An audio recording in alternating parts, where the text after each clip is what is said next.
और prime minister बन गए। जो 3.5 साल इन्होंने अपने दौर में गुजारे वो बड़ी बेहतरीन थे।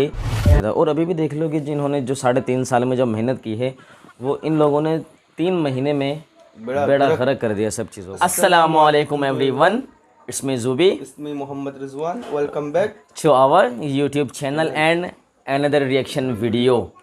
Today we are going to react how Pakistan's cricket superstar become a prime minister.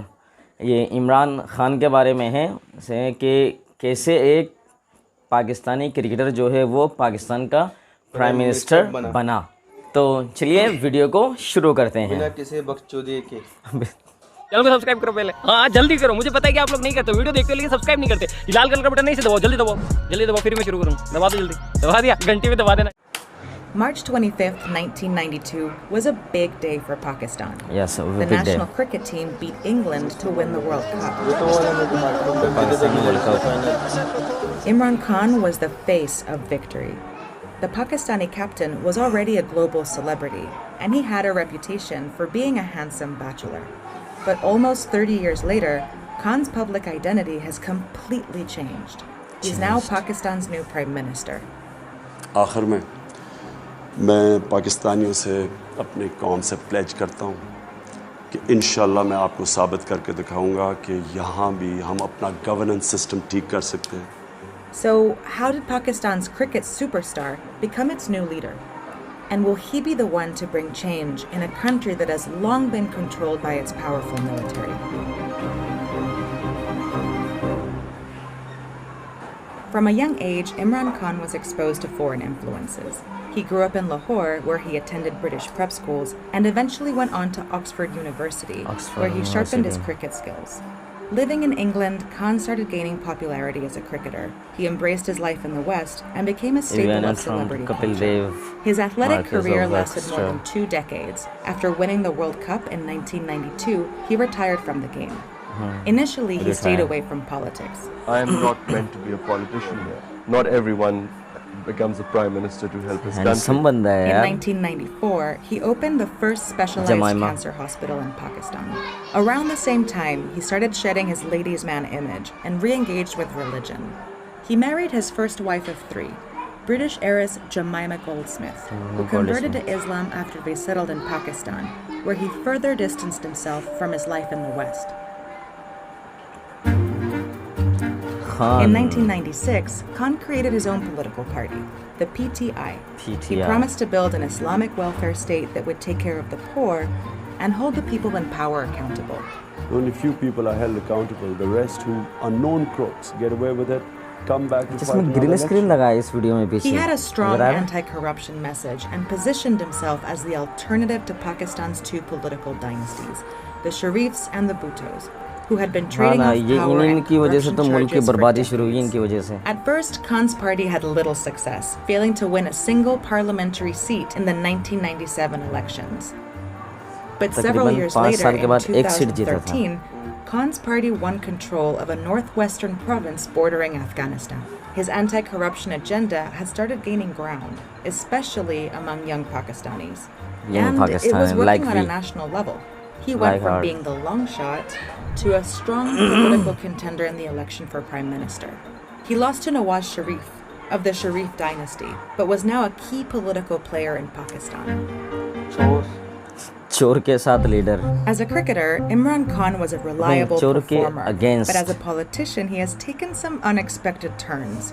In 2013, Khan's party called for a review of Pakistan's controversial blasphemy law, which carries a death penalty for insulting Islam. They said religion was being misused to attain power in the majority Muslim country. Now, 5 years later, Khan has been criticized for defending the same law. Earlier, as part of his anti-corruption stance, Khan denounced opponent Sharif's party, but later he recruited candidates from the same party to boost his own. Khan has also been criticized for his leniency with the Taliban.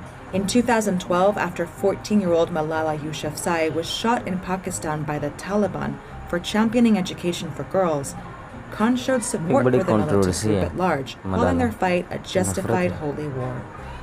Afghanistan में जो लोग लड़ रहे हैं एक foreign occupation के खिलाफ, ये जहाद है। Khan blames the US for the rise of extremism in the region. He has long been a critic of US military intervention in Afghanistan, particularly the drone strikes along the Pakistan border.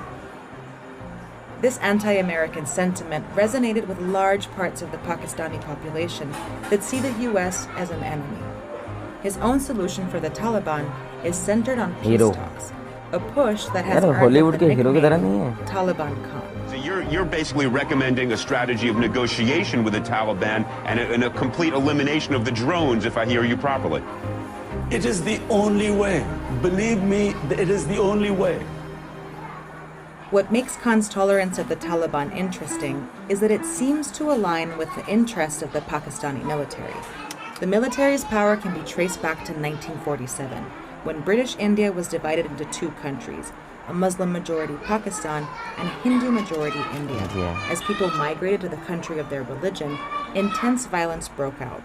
The Pakistani military stepped in to settle conflict at the border, becoming a symbol of national identity and the establishment that held the new country together. Since then, the military has controlled all national security and foreign policy matters. One of their main concerns is the war in Afghanistan, which benefits them in two ways. On one hand, the US has paid the Pakistani military billions in exchange for routes through the country to continue their fight with the Taliban. At the same time, the military supports the Taliban because the instability in Afghanistan keeps the country isolated from Pakistan's rivals, especially India. The military has also interfered with the democratic process within Pakistan. Since independence, it has either ruled the country directly or controlled it indirectly. Pakistan has had 22 prime ministers, and none of them has ever completed a full term. They either resigned, they were terminated, they finished a term they didn't start, or they were assassinated. There were also 3 successful military coups. Because of Pakistan's tense political past, the election was high stakes. In the months leading up to the vote, religious extremist groups tried to destabilize the electoral process by killing at least 200 people in a string of attacks, including a polling station bombing on election day that killed 31 people. Just weeks before the 2018 election, Khan's opponent, former Prime Minister Sharif, was convicted of corruption and sentenced to 10 years in jail. The military was accused of engineering Sharif's downfall and clearing the way for Khan.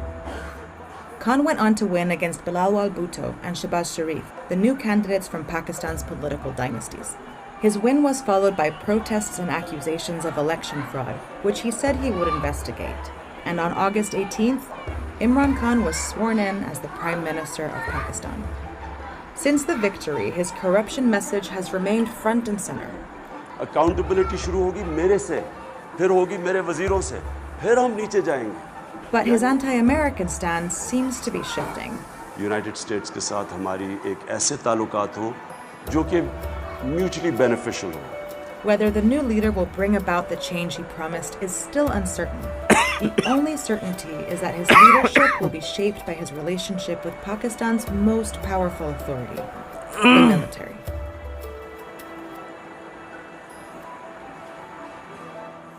Pakistan versus Nawaz Sharif उसके साथ कितनी पार्टियां और 12 PDM Pakistan democratic movement इनके कहने के मुताबिक और हमारे कहने के मुताबिक, लेकिन जो एक अवाम का जो एक वो है उसके कहने के मुताबिक पाकिस्तानी डाको मूवमेंट. हाँ, ये खान की एक पूरी जर्नी थी कि वो एक क्रिकेटर से किस तरह एक प्राइम मिनिस्टर बना. इनमें ये भी दिखाया गया है कि अमेरिका और तालिबान अफ़गानिस्तान में जो तालिबान की जो जंग थी उसमें किस तरीके से क्या क्या किया गया था ये भी बताया गया. और इमरान खान जैसे ही वज़ीर-ए-आज़म बने थे तो उन्होंने कहा था कि भाई सबसे पहले अकाउंटेबिलिटी मेरे से शुरू होगी.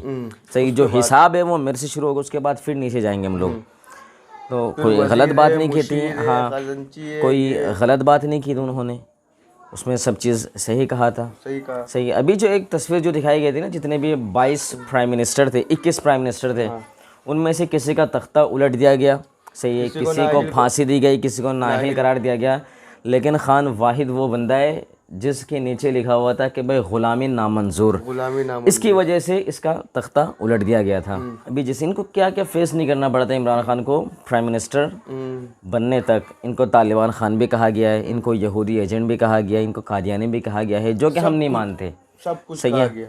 सब कुछ कहा गया, लेकिन इन्होंने अपनी हिम्मत नहीं हारी। प्राइम मिनिस्टर बना और प्राइम मिनिस्टर बन गए। जो 3.5 साल इन्होंने अपने दौर में गुजारे वो बड़ी बेहतरीन थे, जो पिछले लास्ट 30 इयर्स के जो थे। क्योंकि 30 सालों में इन्होंने पूरा मुल्क का बेड़ा गर्क कर दिया था। और अभी भी देख लो कि जिन्होंने जो 3.5 साल में जो मेहनत की है वो इन लोगों ने 3 महीने में बेड़ा गर्क कर दिया सब चीज़ों का। सही है, पेट्रोल कहाँ से कहाँ, पाम ऑयल कहाँ से कहाँ चला गया है, डॉलर कहाँ से कहाँ चला गया है, गाड़ियाँ मोबाइल कितनी महंगी हो गई हैं, हर चीज़। इक़्तिदार में आने से पहले तो बड़े बड़े छोड़ देते शहबाज शरीफ के पेट्रोल इतना का हो गया, ये इतना का हो गया। जब तो मुंह से निकलता गाली। नहीं नहीं नहीं नहीं, गाली क्यों नहीं नहीं किया? गाली नहीं, दैट्स नॉट फेयर। आपने क्यों नहीं किया ये सब चीजें जब आपको पता है कि मैं नहीं कर सकता? तो लेकिन आपको नहीं आना चाहिए ये था तो इस है चीज़ कि में। जिस हिसाब से नज़र आ रहा है उस हिसाब से अगले जो प्राइम मिनिस्टर हैं वो इमरान खान है और इंशाल्लाह वही हो। क्योंकि आज भी एक यहाँ पे नेशनल असम्बली का एक इलेक्शन था NA 245 में। वहाँ पे अभी कंफर्म रिजल्ट नहीं आया है। अभी मैं जस्ट वीडियो बनाने से पहले भी मैंने देखा था कि वहाँ पे जो PTI के जो कैंडिडेट थे उनके 22,500 वोट थे और जो PDM के थे वो 8,500। मीन्स के 14,000 का डिफरेंस है, 15-16 हज़ार का लगभग फर्क आ रहा है। डिफरेंस है। तो उम्मीद यही करते कि वही जीते, अगले प्राइम मिनिस्टर भी वही हो। सही है, क्योंकि नवाज शरीफ और जरदारी के दौर में जितने ड्रोन अटैक यहाँ पे हुए 75,000 पाकिस्तानी मारे गए थे वहाँ पे, लेकिन खान के 3.5 साल के दौर में एक भी ड्रोन अटैक नहीं हुआ। तो इसी हिसाब से हर चीज़ को देख के हमें यही लगता है कि सबसे बेस्ट जो लीडर है वो इस टाइम पे यही है। हाँ, और हमें उनको सपोर्ट करना चाहिए। और मैं आप लोगों से भी यही एक रिक्वेस्ट करूँगा कि प्लीज़ उनको सपोर्ट करें। सही है, उनको अकेला ना छोड़ें, क्योंकि उनकी एक उम्र बहुत ज़्यादा हो चुकी है। सही है, लेकिन वो सिर्फ हमारे लिए कर रहे हैं, हमारे आने वाली नस्लों के लिए कर रहे हैं जो करना चाहते हैं वो। सही है, हाँ। तो उनको सपोर्ट ज़रूर करें। और अगर आप PTI से या PTI के वर्कर हैं या इमरान खान को सपोर्ट करते हैं तो हमारे चैनल को भी ज़रूर सब्सक्राइब कर दें और ज़रूर वीडियो को लाइक कर दिएगा। तो इस वीडियो की जो ओरिजिनल लिंक है वो मैं डिस्क्रिप्शन बॉक्स में दे दी है, आप वहाँ से चेकआउट कर सकते हैं। और आपको कुछ कहना है? जी क्या? मैं ये कहने वाला था, अगर आप ख़ास तौर पे PTI से हो, ख़ास तौर पे हमें नहीं करना, आप इमरान खान को सिर्फ फटाक से लाइक करना, आपको और कुछ नहीं करना। और चैनल को ज़रूर सब्सक्राइब कर दिएगा। सही ना? तो मिलते हैं नेक्स्ट वीडियो में, तब तक के लिए अल्लाह हाफिज़ एंड गुड बाय।